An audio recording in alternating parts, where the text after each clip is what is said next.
AQ events better than your expectations. السلام علیکم مفتی صاحب. مفتی صاحب، جو ہماری اسلامک بینکاری ہے، کیا اس میں قرض لیا جا سکتا ہے؟ کیا یہاں قرض کی سہولت میسر ہے؟ وعلیکم السلام ورحمۃ اللہ وبرکاتہ. دیکھیں جی، جو پاکستان میں کنونشنل بینک ہیں وہ تو قرض دیتے ہیں اور قرض ہی لیتے ہیں. ان کے سارے معاملات قرض کی بنیاد پر ہوتے ہیں، اور اس قرض پر وہ لوگ اضافی رقم لیتے بھی ہیں اور اضافی رقم دیتے بھی ہیں، جس کو ہم سود کہتے ہیں.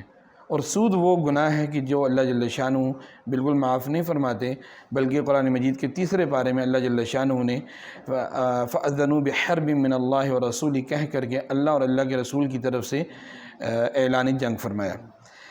البتہ یہ جو اسلامک بینکس ہیں، ان کے بارے میں جو ہمارے ہاں معاشرے میں جو غلط فہمی پائی جاتی ہے کہ یہ قرضہ دیتے ہیں، تو یاد رکھیے یہ بالکل قرض نہیں دیتے. قرض دینے کا مطلب یہ ہے کہ میں نے آپ کو کوئی پیسے دے دیے بطور قرض، اب اس پیسے سے آپ کاروبار کریں، اس سے آپ کو نفع ہو یا نقصان ہو، اس کے ذمہ دار آپ ہیں، بینک کو اس سے کوئی تعلق نہیں ہے.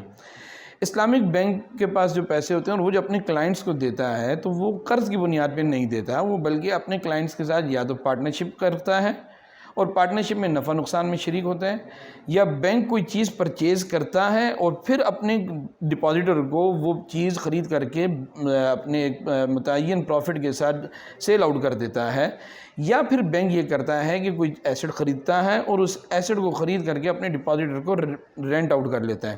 تو وہ جو چیز رینٹ آؤٹ کی جا رہی ہوتی ہے، اس چیز کا رینٹ تو وہ بینک کو پے کر رہا ہوتا ہے، بس اس ایسٹ کی جو اونرشپ ہوتی ہے یا اس کے جتنا رسک اینڈ ریوارڈ ہوتا ہے وہ بینک ہی کی اونرشپ میں ہوتا ہے.